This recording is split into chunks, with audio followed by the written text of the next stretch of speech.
인생의 변곡점이라는 제목으로 하는 말씀을 전하도록 하겠습니다. 우리가 사람으로 태어난 것은 복된 일이지만은 때로는 우리가 불행하다고 느낄 때가 많습니다. 어떤 사람이 불행한 사람입니까? 여러분, 가난한 사람입니까? 아니면은 직업이 없는 사람입니까? 아니면 직이 없는 사람입니까? 그것도 아니면은 학벌이 없는 사람입니까?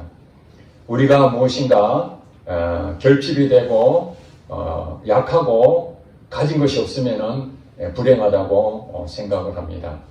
사람마다 불행의 생각은 다 다르겠지만 정말 불행한 사람은 누구인가? 제가 생각하기로는 천국을 경험하지 못한 사람이 불행한 사람이 아닌가 그렇게 생각이 됩니다. 특별히 교회를 다니는 사람들 가운데에 천국을 경험하지 못한 사람들이 있다는 사실입니다. 천국을 경험하게 되면은 우리 삶에서 변화가 일어나게 되죠. 오늘 감사 찬송 불렀습니다. 천국을 경험한 사람들은 가난하든 부자든 불행하다고 생각하지 않습니다. 가난하다고 해서 불행하다고 생각하지 않습니다. 그 가난 속에서도 감사가 나옵니다. 학벌이 없다고 불행하다고 생각하지 않습니다.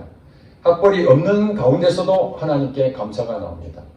집이 없으면 불행하다고 느껴지지만 천국을 경험한 사람들은 집이 없어도 감사가 나옵니다. 이것이 바로 하나님을 만난 사람과 만나지 못한 사람의 차이가 그것입니다. 우리가 교회를 다닌다는 것은 복된 일입니다. 그러나 교회를 다니지만은 하나님을 만나지 못하면은 종교인으로 될 수밖에 없다는 사실입니다. 교회 안에 종교인으로 있다는 것은 천국 앞에 들어가지도 못하고 경험하지도 못하고 그저 천국에 대한 얘기들만 듣는 지식적으로만 가득 알고 있는 그 정도의 수준입니다. 그러나 천국은 경험하지 못하는 것이죠. 이것이야말로 얼마나 불행한 일입니까? 자기가 하나님을 믿는다고 하지만은 정말 하나님을 경험하지 못하고 천국을 경험하지 못하고 산다면은 이 사람이야말로 가장 불행한 사람입니다. 가장 억울한 사람입니다. 차라리 교회도 다니지 않고 세상에서 쾌락을 즐기고 그런 사람은 자기 자신이 당연히 그 죄가를 치른다고 생각하지만 교회를 다니는 사람들은 자기는 천국에 이미 간 걸로 믿고 있거든요. 오늘날 많은 사이비 집단들, 이단들도 그렇습니다. 성경은 똑같이 보지만은 그 성경을 자기 자의적으로 해석해서 가르치고 있습니다. 자기들처럼 믿으면은 천국을 간다고 합니다. 그런데 하나님께서 말씀하시는 그 천국을 그들이 실제로 경험하고 있느냐? 경험이 된다면은 거기에서 빠져나오겠죠. 그들이 거기에 있는 것은 속고 있는 것입니다. 교리로서 얘기해가지고는 서로가 자기 주장이 맞다고 하기 때문에 우리가 서로 논쟁이 될 수밖에 없지만 천국을 경험했는가? 하나님을 직접 만났는가? 그렇게 물어보면 여기서부터 완전히 갈라집니다. 물론 자기 만족으로 어려움을 당해도 나는 괜찮다, 나는 감사하다 이렇게 생각하는 사람들도 불교인들도 있습니다. 그러나 그 대상이 하나님으로 통해서 실제로 정말 하나님의 천국을 누림으로써 나타나는 그 감사, 그것이 진짜 천국을 경험한 사람이고 복된 사람이라고 할 수 있습니다. 여러분, 오늘 본문 읽었지만은 사도 바울은 신약 성경에서 매우 중요한 사람이었습니다. 성경 27권 중에서 13권을 사도 바울이 쓴 것입니다. 얼마나 큰 일을 한 것입니까? 그러나 이 사도 바울이 오늘 설교 제목처럼 인생의 변곡점을 만나게 됩니다. 인생의 변곡점이라는 것은 자기 인생 살아가는데 완전히 새로운 변화가 일어나는 전환의 의미를 갖고 있는 것이 이 변곡점입니다. 그냥 꾸준히 가는 것이 아니라 거기에서 어떤 뭔가 특별한 사건을 통해서 그게 완전히 바뀌어지는 어떤 그런 때죠. 이게 전환점이죠, 전환점. 여러분들도 오늘 사도 바울이 인생에 정말 이렇게 자기가 세운 계획대로 꿈대로 가다가 어느 날 어떤 한 사건을 통해서 인생이 완전히 전환되는 변곡점을 만나게 되는 것입니다. 그 변곡점을 통해서 사도 바울은 완전히 사람이 달라졌습니다. 그 이전의 삶과 그 이후의 삶이 완전히 달라졌다는 사실입니다. 그러면 사도 바울만 그럴까요? 오늘 서 있는 저와 여러분들도 인생의 변곡점이 반드시 과거에 있었고 변곡점을 아직 경험하지 못한 사람은 앞으로도 반드시 변곡점을 경험하게 될 것입니다. 그것이 없다면 우리는 교회를 다니지만은 여전히 종교인으로 살 수밖에 없는 것입니다. 천국에 대해서 경험하지도 못하고 그냥 천국에 대해서 얘기만 듣는 그런 수준에 머물러 있을 것입니다.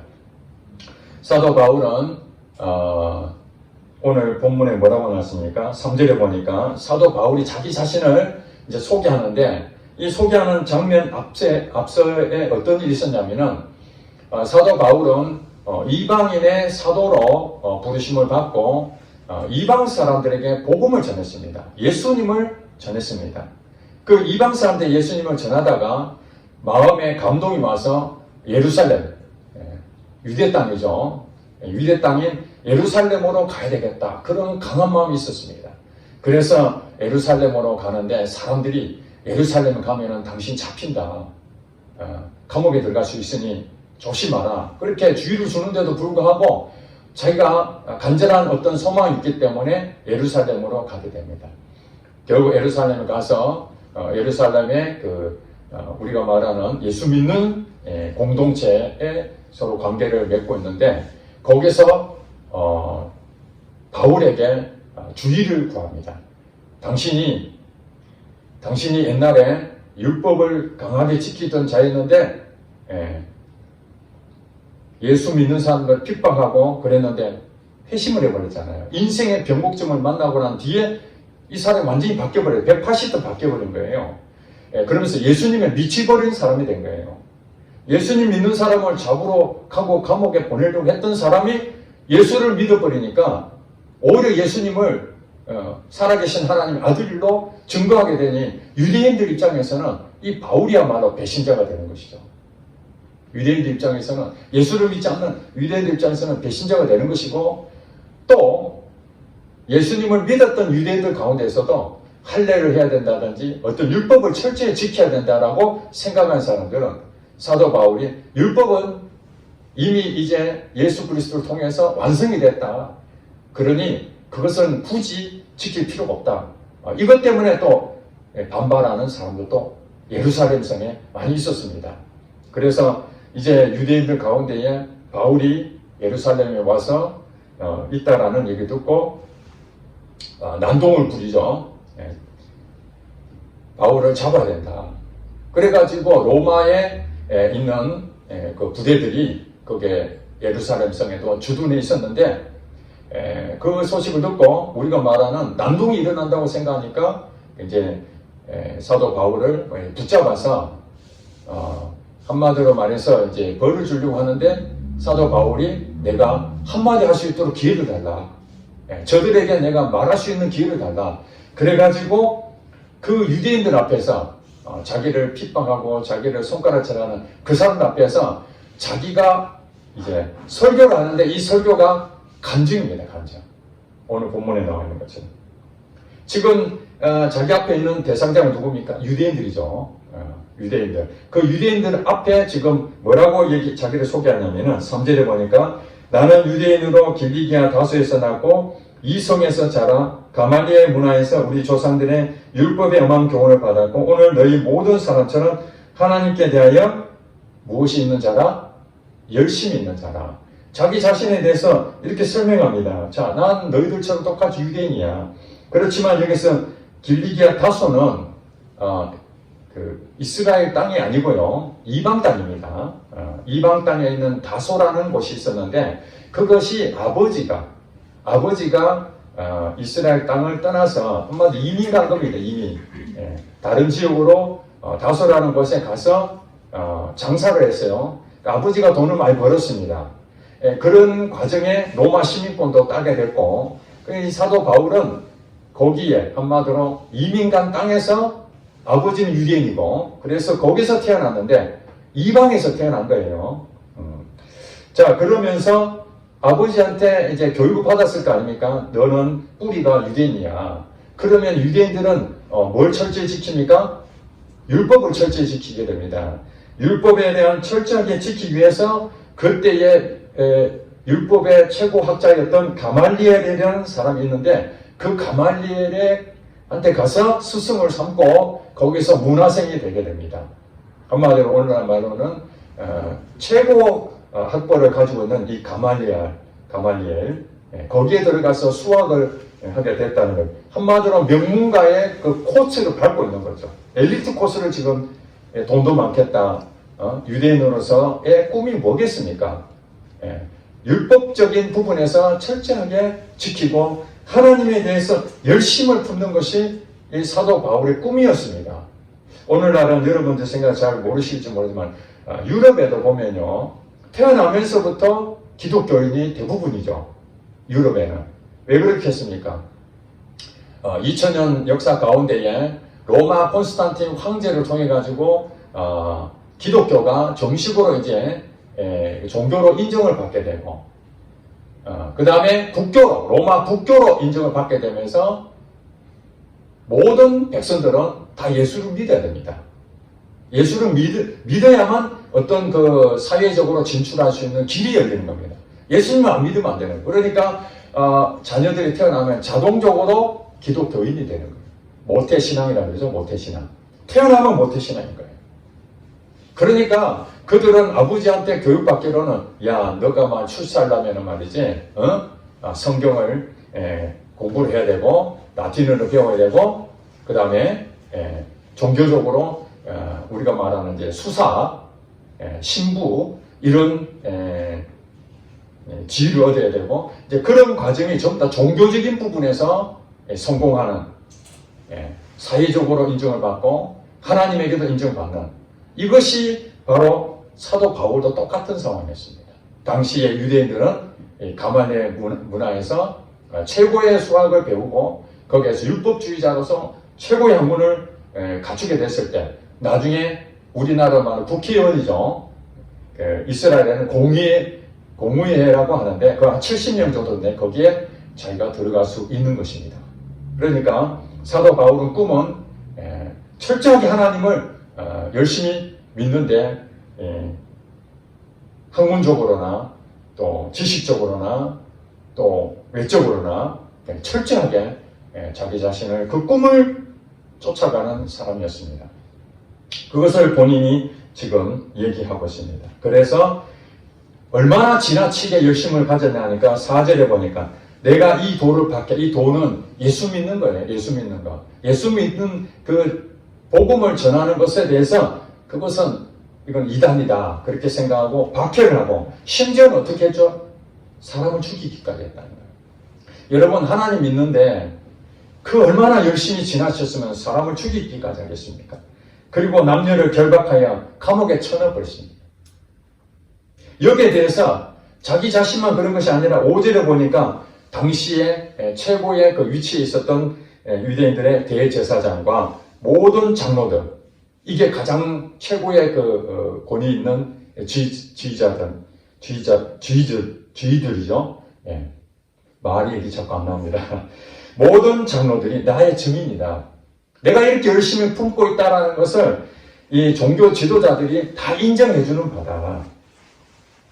그래서 이제 의기양양해가지고 이스라엘에서 다메섹도 이방인이거든요. 이 다메섹으로 가서 거기서도 예수님 믿는 사람들이 많이 있는데 거기 가서도 사람들을 잡아가지고 예루살렘으로 데려와야 되겠다. 이러고 이제 다메섹으로 가던 길에 어떤 사건이 생겼다는 거예요. 이것이 사도 바울의 인생의 변곡점의 사건이라고 본인은 지금 고백하고 있는 것입니다.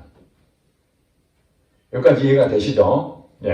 그래서 이제 가는 도중에 일어나는 어떤 이 사건에 대해서 설명하기를,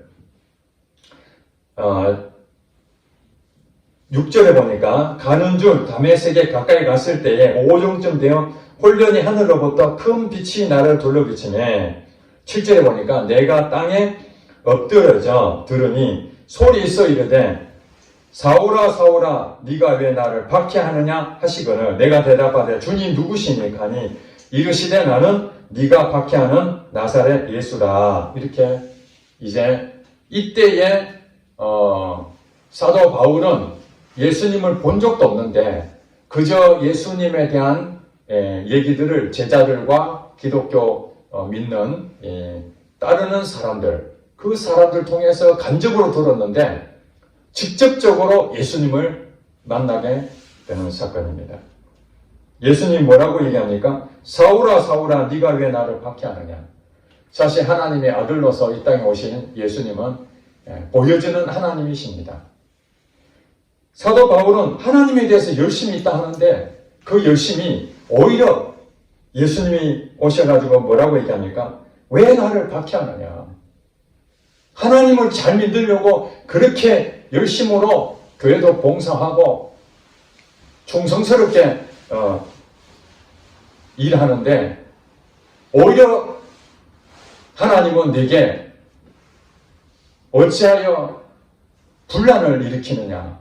우리 교회도 그런 일이 많이 생기잖아요. 참 부끄러운 일이 얼마나 많습니까? 교회 안에서 성도들 간에 싸우고 목사와 또 성도들 간에 또 다툼이 생기고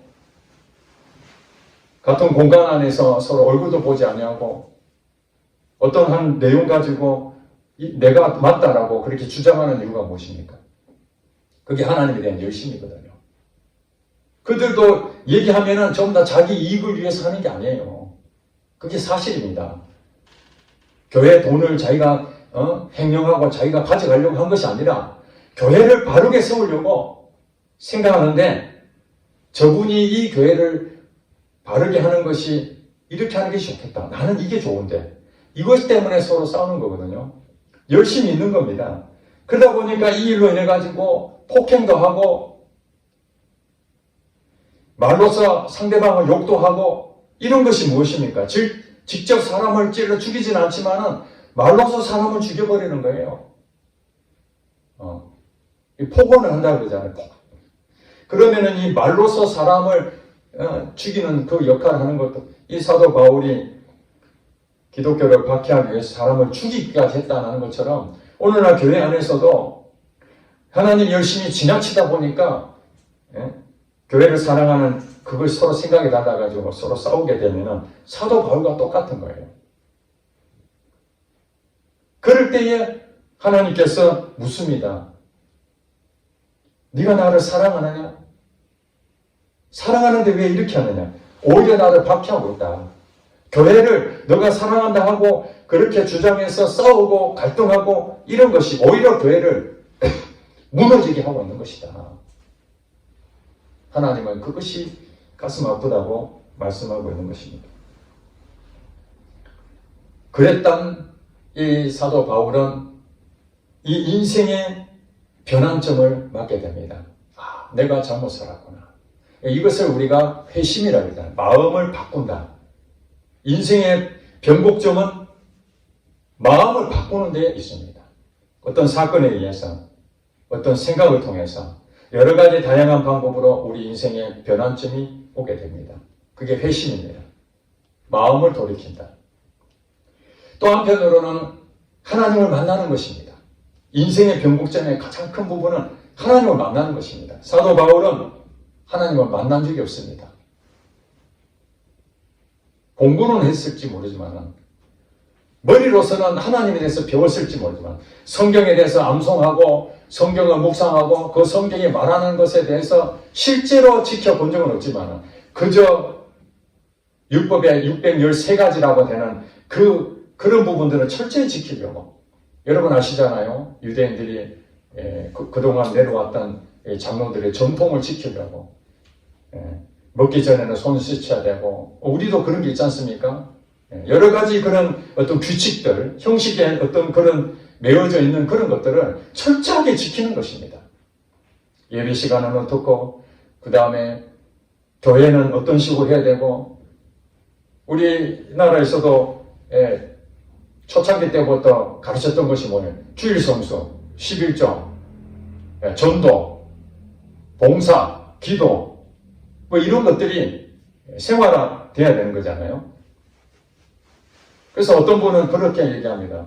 신앙이 얕은 신앙은 주일 낮 예배만 나오는 사람, 신앙이 조금 더 나은 사람은 주일 오후 예배도 나오는 사람, 신앙이 조금 더 나은 사람은 수요 예배도 나오는 사람, 신앙이 더 업그레이드된 사람은 금요 기도에도 나오는 사람, 그보다 더 업그레이드된 사람은 새벽 기도까지 나오는 사람. 이렇게 우리가 교회에 대해서 열심으로 가는 것을 어떤 한 단계적으로 이렇게 쭉 살핀다면 우리도 그렇게 생각했습니다. 모든 공적인 부분은 다 참여하고 주일 성수뿐만 아니라 헌금도 모든 헌금에 대해서도 철저히 드리고 또 교회 봉사한다면 헌신해서 충성스럽게 교회 열심으로 섬기고 그 사람이 누구라고요? 바로 사도 바울이었습니다. 열심으로 말하면 타의 추종을 불할 정도. 그는 그의 꿈이 있었습니다. 내가 이렇게 하는 것이 하나님은 인정받는 것이고 사람들에도 인정받는다. 그러나 여러분 아시기 바랍니다. 이 사람이야말로 하나님을 만나기 전에는 종교인에 불과했다는 사실입니다. 열심을 내면 열심히 낼수록 오히려 예수님을 핍박하는 자가 됐다는 것입니다. 그래서 제가 누차 여러분한테 말씀드리는 것은 우리가 종교인으로 있다면 천국을 경험할 수가 없는 것입니다. 교회를 다니는 사람 가운데에 천국을 경험하는 유일한 방법은 바로 하나님을 만나는 일입니다. 아멘. 하나님을 만나는 것입니다. 하나님을 만나지 아니하면 우리는 종교인으로밖에 살 수가 없고 그가 하는 모든 일들이 옳은 것처럼 보이지만은 실제로는 예수님이 오늘 사도 바울에게 말한 것처럼 사울아 사울아 네가 왜 나를 박해하느냐. 그래서 사도 바울은 그때 깨달았습니다. 내가 종교인으로서 내 꿈으로 쫓아갔던 것이 아무 의미가 없구나. 그래서 그 뒤부터 사도 바울이 바뀌게 됩니다. 꿈을 쫓아간 것이 아닙니다. 자기가 세운 목표를 세워놓고 그 꿈대로 살아갔던 자가 아니었습니다. 이제는 인생이 바뀌어서 어떤 일이 됩니까? 하나님의 꿈을 가지게 됩니다. 내 꿈은 사라져버리고 오히려 하나님의 꿈이 자기 마음에 들어와서 이제 하나님의 꿈이 나를 통해서 나타나기를 소망하고 있습니다. 그리고 천국을 경험하게 됩니다. 왜냐하면 내 안에 예수님이 살아계셔서 역사하시기 때문에 이제 하나님과 나는 한 몸이 되어서 이 세상을 살아가게 되는 거죠. 천국은 누가 주인입니까? 바로 하나님이십니다. 그 하나님이 나와 함께 하시니까 천국을 누릴 수밖에 없는 것이죠. 그러면 그 입속에서 불평불만이 나오겠습니까? 아니면 감사 찬송이 나오겠습니까? 당연히 감사 찬송이 나옵니다. 여러분 종교인으로 살게 되면요 감사 찬송보다는 오히려 불평불만이 많고 오히려 상대방에 대해서 잘못된 것을 더 많이 지적할 수밖에 없습니다. 나는 어려운 사람인데 왜 저 사람은 저럴 것인가 하는 것으로 계속 잣대를 가지기 때문에 이것이 계속 교회에 오히려 분란을 일으킵니다. 초신자들은 교회 분란을 일으키는 거가 거의 없습니다. 아는 것이 없으니까. 그런데 교회에 오랫동안 다닌 사람들은 사도 바울처럼 하나님에 대해 열심히 있고 이제는 어떻게 돌아가는지 다 또 알 만큼 다 알고 그러다 보니까 자기 나름대로 그 생각이 있고 경험도 있고 그러니까 천국에 대한 경험을 가지고 간증을 하고 신앙을 나누면 싸울 일이 없는데 자기의 생각, 자기의 가치관, 자기 신앙관을 가지고 상대방을 계속 지적을 하고 비판하고 그렇게 되면은 교회는 계속해서 어려워지게 되는 것입니다. 그것은 사도 바울이 깨닫게 되는 것이죠. 그리고 난 다음에 사도 바울은 자기의 꿈이 아니라 하나님의 계획이 다르다는 것을 알게 됐죠. 하나님의 계획이 무엇이었습니까? 이방인의 복음을 전하는 자로 이 사도 바울을 불렀습니다. 자, 그런데 여기서 우리가 한 가지 주의 깊게 봐야 될 것이 있습니다. 사도 바울은 예수님을 만나려고 하나님을 만나려고 그렇게 기도하면서 간절한 마음으로 애를 쓴 것입니까? 지금 오늘 본문에 보니까 그런 거 하나도 없잖아요. 오히려 자기는 하나님에 대한 열심이라 생각하고 종교인으로 살면서 자기 꿈을 이루려고 하면서 계속 가고 있는 가운데에 오히려 하나님하고 더 반대 방향으로 가고 있는데 하나님을 만났다는 사실입니다. 우리는 일반적으로 생각했을 때 간절하고 오직 하나님 앞에만 가면은 하나님을 만나 주실 거로 생각하는데 오늘 본문을 보면은 꼭 그렇지만은 않다는 거예요. 무슨 얘기냐? 하나님이 선택한 사람들은 하나님의 방법대로 인도하심을 믿으시기 바랍니다. 우리는 모릅니다. 사도 바울처럼 자기 열심으로 자기 꿈을 쫓아가고 있지만은 기다리는 것이죠. 돌아오기를 기다리는 것입니다. 기다리는데 그가 그래도 끝까지 내가 꿈을 쫓아가서 성공해 보겠다고 그런 마음이 충만해졌을 때 그때 하나님을 탁 만나고 나니까 어떻습니까? 자기 것을 다 버려버리잖아요. 다 버려버립니다. 그리고 180도로 바꿔서 하나님의 꿈을 갖게 됩니다. 이방인의 사도로. 그러면 사도 바울이 자기가 하나님을 더 열심히 찾고 예수님을 믿으려고 했던 것도 아닌데 오히려 하나님을 핍박하고 박해했던 자였는데 하나님이 찾아오셔가지고 하나님이 그를 건지셨잖아요. 이것이 구원이잖아요. 그런데 사도 바울은 이것이 바로 은혜라는 것을 알게 됩니다. 여러분들 간절히 찾아가지고 얻는 것도 은혜지만은 사도 바울은 생각할 때 자기는 하나님에 대해서 전혀 예수님에 대한 하나님 아들로 인정도 안 하고 오히려 핍박했던 자인데 나중에 보니까 예수님이 하나님 아들이라는 것을 알게 됐을 때 얼마나 부끄러웠겠습니까? 아이고 나 같은 놈을 무시했구나 내가. 나는 종교적으로 정말 새벽기도까지 열심히 참여하면 하나님께서 인정을 할 줄 알았는데 그게 아니었구나. 내가 지금까지 생활했던 건 종교인으로 살아왔지 하나님에 대해서 천국을 경험하지 못하고 하나님의 직접 살아계심을 경험하지 못한 자가 바로 나였구나. 그렇게 생각하니까 그 다음부터 어떤 일이 벌어집니까? 오늘 예루살렘에 와가지고 유대인들 앞에서 자기 자신을 이렇게 고백합니다. 나도 당신들처럼 하나님으로 열심으로 살았다. 내가 그래서 예수 믿는 사람은 죽이기까지 했던 사람이 바로 나였다. 그런데 뭐라는 것입니까? 예수님을 만나고 난 뒤에 그분이 하나님 아들임을 내가 믿고 난 뒤에 내가 잘못 알았다. 잘못 살았다. 그러니 너희들도 바꿔라 이 말이죠. 인생의 변곡점을 맞이해야 된다. 그것은 바로 여러분 종교인으로 살면 안 되고 나처럼 그래 살면은 오히려 하나님을 핍박하는 일이 되니 예수님을 믿어야 된다. 회심을 해야 된다. 그렇게 사도 바울은 자기가 경험했기 때문에 그렇게 전할 수 있는 것입니다. 그렇기 때문에 사도 바울처럼 그러면 나도 그냥 하나님의 말씀하고 관계없이 교회도 떠나고 그냥 내 마음대로 살고 있으면 하나님께서 어느 날 찾아와서 사도 바울처럼 누구야 네가 왜 나를 박해하느냐 하면서 그냥 강권적으로 역사해서 이렇게 회심하게 만들고 구원하게 만들고 은혜를 주게 만들 것으로 그렇게 생각하고 여러분들이 가게 되면은 오늘 설교는 잘못 들은 것입니다. 하나님이 구원하는 방법들은 다양하다라는 것인데 한 부분은 사도 바울처럼 정말 자기 자신이 알지를 못했던 거예요. 자기가 자기 꿈을 통해서 이루는 것이 하나님께서 원하시는 그것인 줄 착각한 것이죠. 오해한 것이죠. 그런 경우는 하나님께서 무지한 자를 깨우치기 위해서 가서 구원해 주신 그런 케이스도 있는데 또 한편으로 여러분 최근에 영상 하나 올라온 걸 제가 봤는데 자기 개발의 강사로 유명한 사람이 있는데 김미경 강사라고 아시죠? 우리 강의할 때 여자분이 아주 강의를 잘하시는 분이 있습니다. 김미경 강사가 모태신앙이었습니다. 그러니까 교회하고는 관계가 있는 사람이었는데 오랫동안 사실은 다른 곳에 하나님보다는 자기 꿈을 쫓아서 열심히 살았습니다. 자기 말로는 최선을 다해서 자기 개발의 최고의 전문가가 되고자 꿈을 이루었다고 합니다.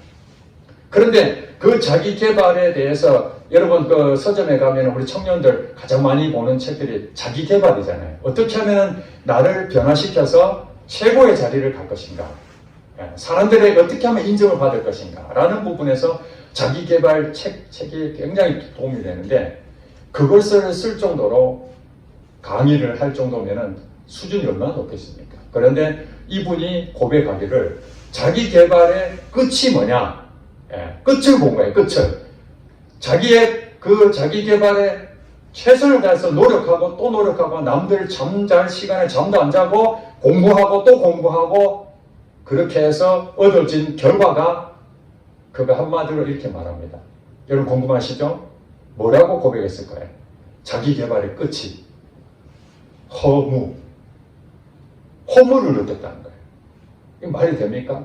그래서 많은 사람들이 이 김미경 강사가 말하는 그 자기 개발의 어떤 그 과정들, 성공하는 그 케이스들을 들으면서 도전도 받고 열정도 하고 막 그냥 잠도 안 자면서 그렇게 성공을 향해서 꿈을 쫓아서 가고 있는데, 이 강사가 마지막에 끝이 허무라는 것을 깨달았다고 얘기하니 멘붕이 안 오겠습니까? 그 댓글에 그렇게 났더라고. 강사님, 내가 그때 강사님 때문에 은혜 받고 내가 열심히 도전하고 있는데 자기 개발의 끝이 허무라니요. 그러면 어디서 허무가 되냐?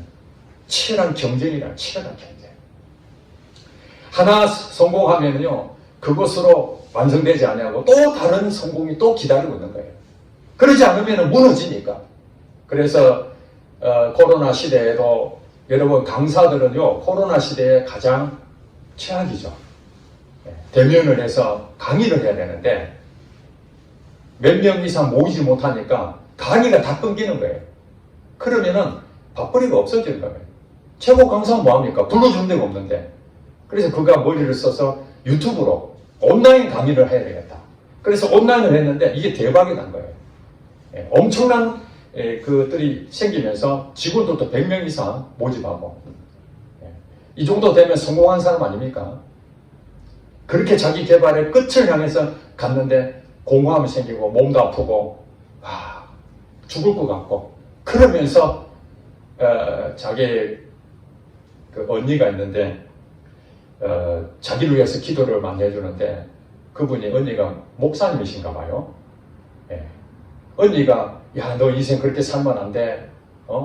너 세상에 성공해봐야 아무 소용없어. 하나님을 믿어야 돼. 그렇게 얘기했는데 귀뚱을 듣고 언니나 잘 믿어. 그랬는데 자기가 끝을 향해 달려가는 자기 모습이 너무 외롭고 힘들고 이제는 더 이상 갈 힘이 없다 보니까 언니가 생각난 거예요. 그 목사님 언니한테 전화하니까 언니가 왜 갑자기 전화 왔느냐. 시큰둥한 거죠. 그렇게 얘기를 해도 안 듣던 동생이 전화 와가지고 그래 언니한테 뭐라고 했냐면, 자존심 있으니까 말도 못하다가 결국 언니 나 좀 도와줘. 나 죽을 것 같아. 나 좀 도와줘. 동생이 성공을 향해서 달려간 그 우리가 말하는 최고의 위치까지 올라갔는데 언니한테 마지막으로 하는 얘기가 나를 살려달라고, 나를 도와달라고. 그리고 하나님을 만났다는 거 아니겠습니까? 그렇습니다. 사도 바울처럼 잘못된 길로 걸어가고 있는, 돌아오지 않는데도 하나님께서 강권적으로 역사해서 끄집어 당길 수도 있지만, 이 김미경 강사처럼 정말로 하나님하고 관계없는 저 멀리 자기 꿈을 쫓아갔는데 결국엔 그 끝이 무엇인지 다 경험해보니 아니구나. 내가 이렇게 살면 잘못 살았구나. 그러면서 하나님이 살아계시면 하나님 만나야 되겠구나. 하나님 나 좀 불쌍히 해주세요. 간절한 마음을 가질 때 비로소 하나님 만나는 경우도 있다는 것입니다. 여러분 어느 것이 되든 하나님은 어떤 사람에게는 간절한 마음을 갖게끔 만들어서 찾게 만드시고, 어떤 사람들은 정말 하나님을 찾지도 않고 더 멀리 끝으로 가고 있는데 하나님이 더 이상 기다리지 못해서 붙잡고 회심을 시켜서 인생의 병고증을 맞는 사람도 있다는 것입니다. 여러분은 어떻습니까? 인생의 변곡점이 있었습니까? 그걸 잘 생각해 보시기 바랍니다. 인생의 변곡점, 정말 주님을 만나는 그 사건이 없다면 그 사건은 우리가 볼 때 엄청난 큰 사건이지만은 사람마다 때로는 밋밋하게 그 사건이 오는 경우도 있습니다. 어떤 사람은 정말로 다이내믹한 그런 놀라운 어떤 기적으로 다가올 수도 있습니다. 방법은 다양합니다. 그러나 우리가 모태신앙인이든 아니면 중간에 예수를 믿었던 간에 교회로 왔다는 얘기는 천국을 소망하고 이 땅에서 살고 또 이 세상 끝나고 난 다음 이후에도 천국이 내 안에 있는 그 삶은 바로 우리 교회 다니는 사람들에게 가장 가깝지 않겠습니까? 그런데 종교인으로 살게 되면은 하나님 만나지 못하게 되면은 가장 불행한 사람이 될 수밖에 없습니다. 사도 바울은 그걸 깊이 깨닫고 자기의 동족이었던 유대인들에게 종교인으로 살면 안 된다. 당신 꿈을 쫓아가면 안 된다. 그 끝은 허무다. 그 끝은 아무것도 남는 것이 없다. 돈을 쫓아가는 사람들 결국 그 돈을 다 가지지만은 그 돈은 내 것이 아니라 결국에는 험으로 가는 것이다.